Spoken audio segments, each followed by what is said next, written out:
On January 15, 1947, a young woman's body was found in a vacant lot in Los Angeles, surgically cut in half at the waist, completely drained of blood, and posed with her arms above her head and her legs spread apart.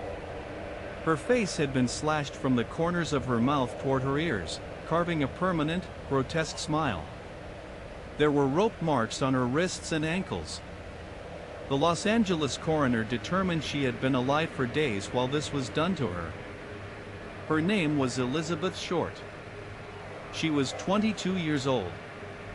And despite over 60 suspects investigated, more than 150 people interrogated, and one of the most massive manhunts in LAPD history, her killer was never found. This is the story of the Black Dahlia. And it is far stranger than you think. Elizabeth Short was born on July 29, 1924, in Boston, Massachusetts, the third of 5 daughters. Her father, Cleo Short, was a miniature golf course builder who lost everything in the stock market crash of 1929. When Elizabeth was just 6 years old, Cleo staged his own suicide, abandoning his family by leaving his car near a bridge. Her mother, Phoebe, was left to raise 5 girls alone during the Great Depression. Elizabeth grew up in poverty, suffered from severe asthma and bronchitis, and spent winters in the warmer climate of Florida to ease her breathing. By 17, she was strikingly beautiful, pale skin, dark hair, blue-gray eyes, and like so many young women of her era, she was drawn to the glittering promise of Hollywood. She arrived in Los Angeles in 1943, at the height of World War II. The city was overflowing with soldiers, sailors, and dreamers. Elizabeth drifted through a series of odd jobs, stayed with acquaintances, dated servicemen, and frequented the nightclubs and hotel lobbies of downtown LA. She was known for her striking appearance. She almost always wore black clothing and a black dahlia flower in her hair, or so the newspapers would later claim. In truth, the nickname Black Dahlia was likely invented by reporters after her death, borrowed from the 1946 film The Blue Dahlia starring Alan Ladd. It was a name designed to sell papers. And sell papers it did. But here is what most people don't know about Elizabeth Short. She was not a Hollywood starlet. She never appeared in a film. She had no agent, no studio contract, no screen test on record. She was, by all accounts, a young woman struggling to survive in a city that consumed people like her without a second thought. She was last seen alive on January 9, 1947, at the Biltmore Hotel in downtown Los Angeles. 6 days later, she was found in that vacant lot on South Norton Avenue. And what happened in those 6 missing days remains one of the most haunting questions in American criminal history. So what did happen? Who had Elizabeth Short for nearly a week, and what did they do to her? The body was discovered by a local resident named Betty Berzinger, who was walking with her 3-year-old daughter that morning. At first, she thought it was a broken store mannequin discarded in the weeds. Then she looked closer. The LAPD arrived within minutes, and what they found was unlike anything even the most hardened detectives had encountered. Elizabeth Short's body had been bisected cleanly at the waist, at the level of the lumbar vertebrae, with a precision that the coroner, Dr. Frederick Newbar, noted was consistent with someone who had surgical training. The 2 halves of her body had been thoroughly washed and drained of all blood. There was no blood at the scene whatsoever, confirming this was a body dump, not the murder site. Her intestines had been tucked neatly beneath her buttocks. Her face bore the so-called Glasgow smile, deep lacerations extending from the corners of her mouth. There were multiple cuts and abrasions across her body, and evidence suggested she had been struck repeatedly in the head. The cause of death was determined to be hemorrhage and shock due to lacerations of the face and the bisection itself.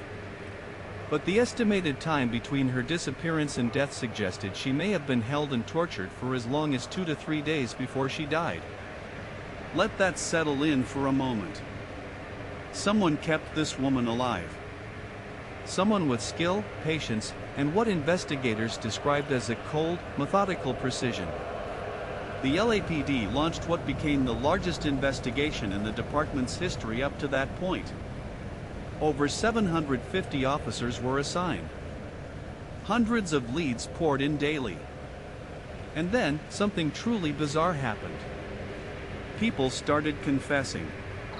Over the following weeks and months, more than 60 people walked into police stations or called in claiming they had killed Elizabeth Short. 60. Men and women. Some were mentally ill. Some were publicity seekers. Some gave disturbingly detailed accounts. But not one of them could be confirmed as the actual killer. The LAPD investigated every single confession and cleared them all.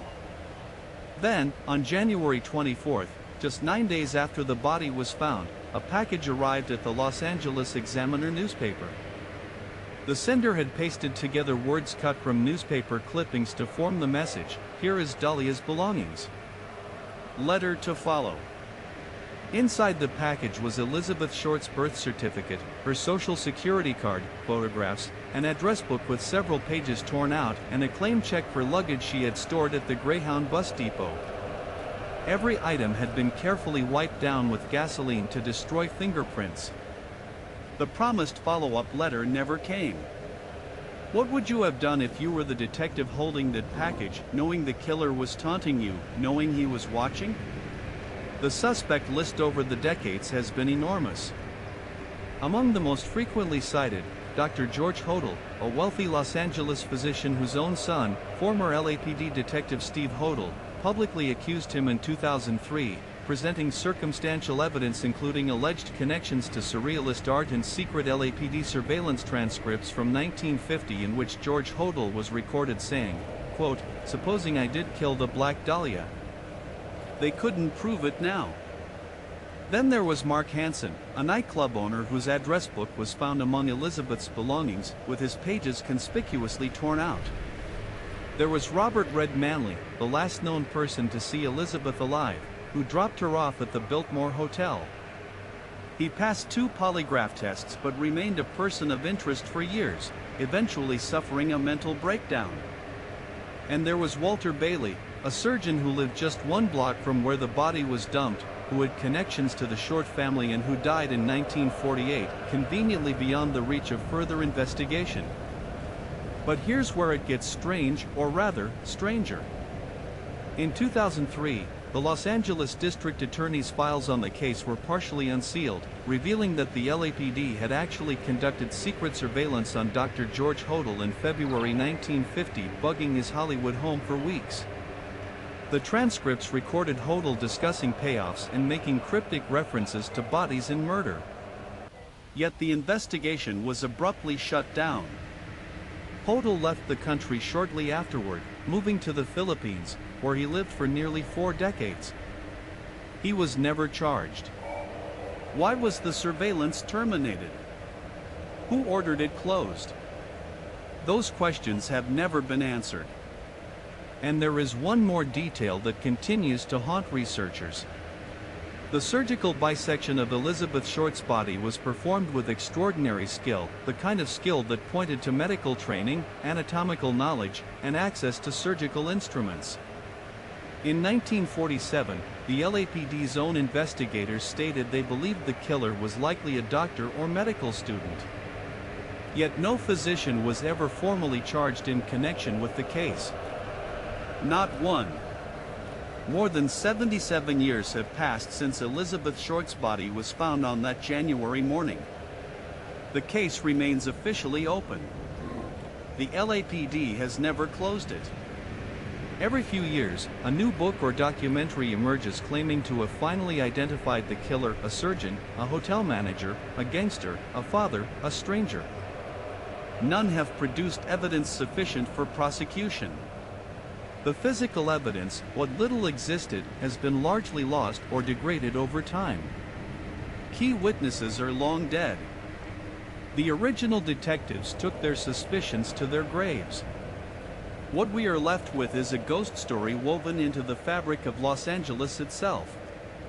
A young woman came to a city of dreams and was destroyed in a way that suggested not just murder, but ritual, a performance of violence so deliberate it almost seemed designed to be found, to be seen, to be remembered.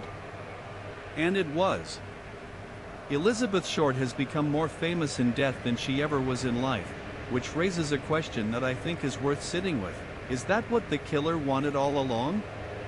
Did they succeed not just in taking a life, but in creating a legend? Who killed the Black Dahlia? The truth is, we may never know.